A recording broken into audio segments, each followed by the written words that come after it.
Hello traders, welcome back to this platform. दोस्तों, trend line को कैसे अप्लाई करते हैं और इसका सही तरीका क्या है और ये क्यों अप्लाई होती है चार्ट के ऊपर? आप बोलेंगे कि इसलिए होती है कि फॉर एग्जांपल ट्रेंड बाय की जानब है तो बाय की तरफ से अपना सपोर्ट दो पकड़ेंगे और ट्रेंड लाइन को जैसे ही थर्ड टच होगा तो हम बाय की एंट्री देख लेंगे, इसलिए अप्लाई होती है? नहीं, इसलिए नहीं होती। यही मैं आपको अब बताने वाला हूँ, ठीक है? उससे पहले आपने करना ये है कि सब्सक्राइब ज़रूर करना और वीडियो को लाइक ज़रूर करना, ठीक है? इससे पहले मैं बहुत सारे कॉन्सेप्ट जो है ना क्लियर कर चुका हूँ। अगर वो नहीं देखे तो वो ज़रूर देखें, डिस्क्रिप्शन में लिंक होगा, ठीक है? तो अब चलते हैं अपने जो हमारा टॉपिक है ट्रेंड लाइन, इसको अप्लाई कैसे करना है। कुछ लोग तो कन्फ्यूज़ हो जाते हैं, कहीं विक लग रही होती है, विक के ऊपर अप्लाई करते हैं, कुछ लोग बॉडी के ऊपर अप्लाई करते हैं, लेकिन ये दोनों तरीके सही नहीं है। जो सही तरीका है वही मैं आपको बताने वाला हूँ। ये देखने के लिए वीडियो को लास्ट तक ज़रूर देखिएगा। सबसे पहले हम ड्राइंग पे समझेंगे, उसके बाद लाइव चार्ट के ऊपर अप्लाई करेंगे, ठीक है? देखिए फॉर एग्जांपल मार्केट का ट्रेंड बाय है, तो प्राइस इस तरह मूव कर रहा है, ठीक है? तो हमेशा ये ज़हन में रखिए, जो हमारे बड़े स्ट्रक्चर होते हैं, बड़े स्ट्रक्चर बनते हैं, यानी फॉर एग्जांपल ये भी एक सपोर्ट है, ये एक सपोर्ट है, ये एक सपोर्ट है, ये एक सपोर्ट है और ये एक सपोर्ट है। तो अब ट्रेंड लाइन कहाँ पे ड्रा होगा? ट्रेंड लाइन हमारा कहाँ पे ड्रा होगा? ट्रेंड लाइन हमारा क्या यहाँ पे ड्रा होगा?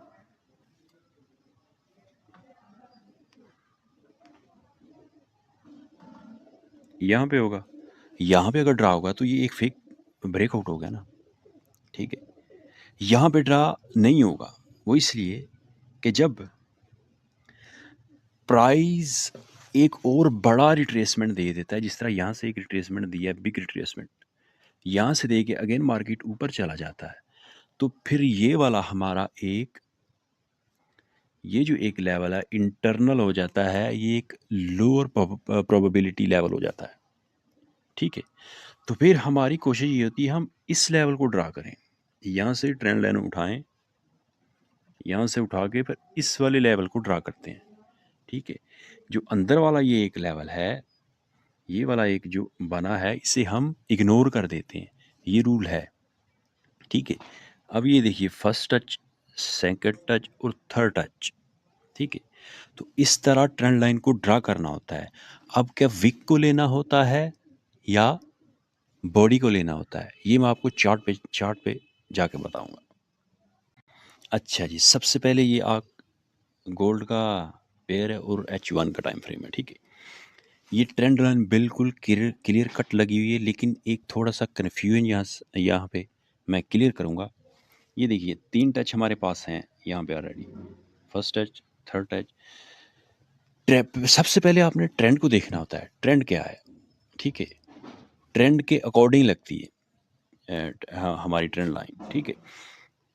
अब आप ये सवाल करेंगे कि तो ये भी तो एक सपोर्ट था ना, ये वाला, ये अगर आपको नज़र आ रहा तो ये भी तो एक सपोर्ट है ना, ठीक है?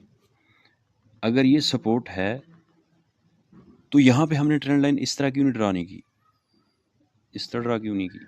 इस तरह करनी चाहिए थी ना, बिल्कुल सही बात है, करनी चाहिए थी। लेकिन जब यहाँ से मार्केट नीचे आया, यहाँ से नीचे आया, नीचे आने के बाद अपने इस रेजिस्टेंस को मार्केट ने ब्रेकआउट कर दिया ऐसे, तो फिर हमारा ये वाला एक वैलिड सपोर्ट है, ये वाला वैलिड सपोर्ट अब नहीं रहा, ये अब इंटरनल सपोर्ट हो चुका है, ये बात ज़हन में रखिए। अब इससे बड़ा जो वैल्यूएबल सपोर्ट है वो ये वाला है, ठीक है? फिर हमने इसको इसको हमारा इस हमने यहाँ पे ट्रेंड लाइन ड्रा करनी होती है ना कि इंटरनल वाले सपोर्ट पे। अब बॉडी और विक वाला जो मसला है वो भी आपका मैं क्लियर करूँगा, ठीक है? अब आगे चलते हैं, ये देखिए एक पॉइंट ये हो गया, एक पॉइंट ये हो गया, हमने 2 पॉइंट लेने थे, अब 2 पॉइंट हमने ड्रा किए, जैसे ट्रेंड लाइन लगाई और हमारा ये थर्ड टच यहाँ पे हो गया, ये देखिए थर्ड टच यहाँ पे जाके हुआ और यहाँ पे एक हमारा अच्छा खासा ट्रेंड लाइन इसको रिस्पेक्ट दिया और मार्केट ऊपर गया, ठीक है। अब आप बोलेंगे तो क्या सिर्फ हमने ट्रेंड लाइन के थर्ड टच पे बाय करना होता है? ऐसा भी नहीं है। हमेशा 2 पॉइंट पीछे से लेफ्ट साइड से टच होने चाहिए ट्रेंड लाइन के, हमारे 2 पॉइंट हमने पकड़ने हैं। और तीसरा, जैसे ही यहाँ पे आप रिस्पेक्ट दी, ये हमारा थर्ड टच हुआ, थर्ड पे या 4 पे हम बाय की एंट्री देखते हैं। और सिर्फ क्या ट्रेंड लाइन को देखना होता है? ऐसा नहीं। यही मैं आपको थोड़ी सी कन्फ्यूजन क्लियर करता हूँ। देखिए, जो ट्रेंड लाइन होता है ना, ये एक टूल है, ठीक है। और इस टूल का हमें एंट्री कंफर्मेशन के लिए इस टूल को यूज़ किया जाता है, ठीक है। फॉर एग्जांपल, यहाँ पे ये देखिए क्या है, ये क्या चीज़ है? ये एक हमारा ऑर्डर ब्लॉक है। क्या है? Order block. ऑर्डर ब्लॉक के पास जब मार्केट आया रिट्रेसमेंट की, और हमारा ये जो ट्रेंड लाइन है, इसको भी रिस्पेक्ट दिया, ठीक है, 2 हो गया। तीसरा, अगर आप डीपली देखेंगे ना, यहाँ पे नीचे आया प्राइस, ऊपर गया, फिर नीचे आया, और यहाँ से डबल बॉटम क्रिएट करके मार्केट ने यहाँ से ट्रेंड शुरू किया। ट्रेंड लाइन को सिर्फ कन्फर्मेशन को अपनी कन्फर्मेशन को मज़ीद बेहतर करने के लिए यूज़ किया जाता है। सिर्फ ट्रेंड लाइन के को बेस बना के एंट्री नहीं होती, ये बात ज़हन में रखनी है। मिनिमम 3 कन्फर्मेशन चाहिए होती हैं हमें बाय के लिए या सेल के लिए, और यहाँ पे हमारी 3 कन्फर्मेशन कंप्लीट हो रही हैं। फर्स्ट कन्फर्मेशन, जैसा कि आप देख रहे हैं, ये हमारा ऑर्डर ब्लॉक है। अब अगर ऑर्डर ब्लॉक का रीजनल जो ऑर्डर ब्लॉक है उसका नहीं पता, तो मैं नीचे उस वीडियो दे दूंगा, हमारा प्ले लिस्ट है एसएमसी कोर्स का, उसमें आप जाके वो वीडियो ज़रूर देखें। एक ये हमारा ऑर्डर ब्लॉक। सेकंड नंबर पे हमारे पास हो गया ट्रेंड लाइन। और थर्ड नंबर पे, जैसा कि आप देख रहे हैं, ये देखिए डबल बॉटम, और इसकी लिक्विडिटी स्वीप हुई है। लिक्विडिटीज यहाँ पे आप देखते हैं विक लगी है, स्वीप की है, और ये और भी अच्छी है। एक कन्फर्मेशन हुई स्वीप करने के बाद, आप यहाँ से जैसे ही इसका नेक लाइन ब्रेक हुआ ना, तो हम बाय करेंगे, ठीक है। यानी 3 कन्फर्मेशन हमारी यहाँ पे ट्रेंड लाइन के साथ कंप्लीट हो रही हैं। ये रूल होता है ट्रेंड लाइन का। सिर्फ ट्रेंड लाइन को बेस बना के ट्रेडिंग नहीं होती, ठीक है। ये कन्फर्मेशन के लिए होता है, यानी एक्स्ट्रा कन्फर्मेशन हमें मिलती है। ठीक हो गया। अब एक और एग्जांपल देख लेते हैं।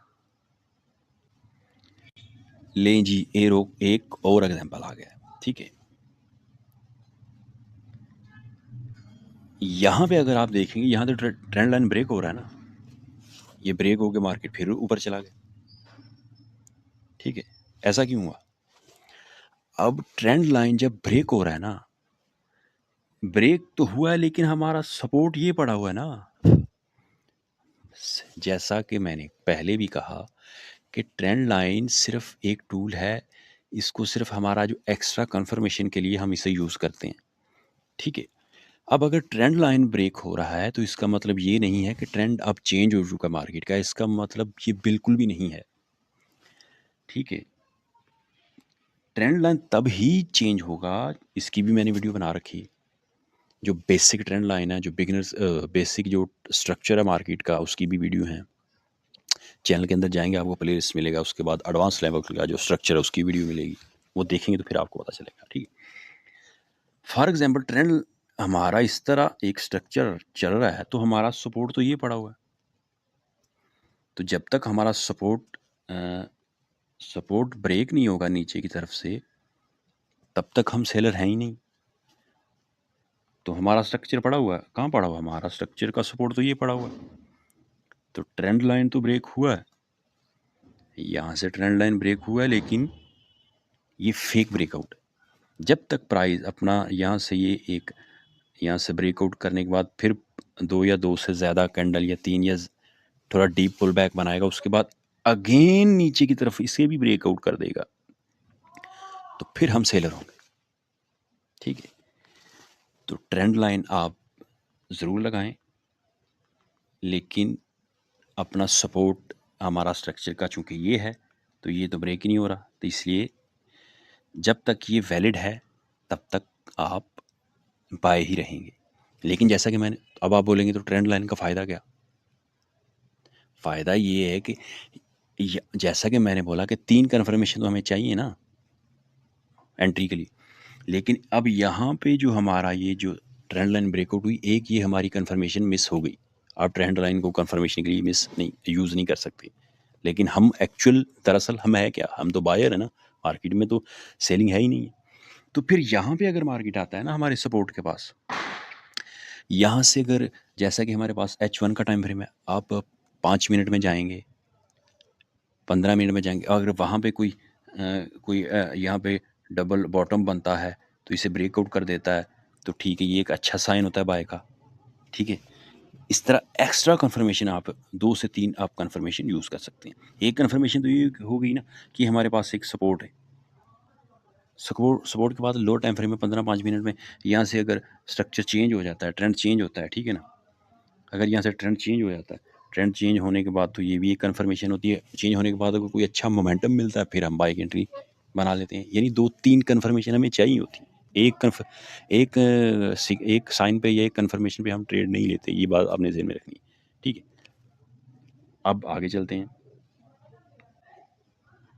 ये कहानी है जी आपके सामने। एक ग्रीन ट्रेंड लाइन है और दूसरा रेड। कौन सा वाला सही लगा हुआ है ये बताएं। कमेंट में बताना है जिसने गेस किया। मेरे भाई सही लगा हुआ है रेड वाला। अब रेड वाला क्यों सही लगा हुआ है? जब भी ट्रेंड लाइन आपने अप्लाई करना है, तो कोशिश ये करनी है बॉडी पकड़ें या विक पकड़ें, जितने ज़्यादा लेवल्स या पॉइंट ट्रेंड लाइन को टच कर जाए वो बेस्ट है। वही रूल है। यानी फॉर एग्जांपल, एक यहाँ पे ग्रीन लाइन पे देखेंगे ना, तो यहाँ विक मैंने मार्क की, अच्छा हो गया, ठीक है। लेकिन सेकंड पे भी यहाँ पे विक इतनी बड़ी है नहीं, बॉडी 2 पॉइंट हो गए, ग्रीन की बात कर रहा हूँ। लेकिन सेकंड थर्ड पे अगर देखेंगे तो ये एक फेक ब्रेकआउट होगा, ठीक है। लेकिन अगर यही चीज़ अगर मैं देखूं कि यहाँ पे अगर देखें ये वाला रेड कलर का, ठीक है, रेड कलर का हमारे पास जो ट्रेंड लाइन है, एक ये पॉइंट हो गया, सेकंड वाला ये हो गया और थर्ड वाला ये हो गया। यानी 3 पॉइंट मेरे बड़े अच्छे से हमारे यानी जो परफेक्ट ट्रेंड लाइन को रिस्पेक्ट दे रहे हैं।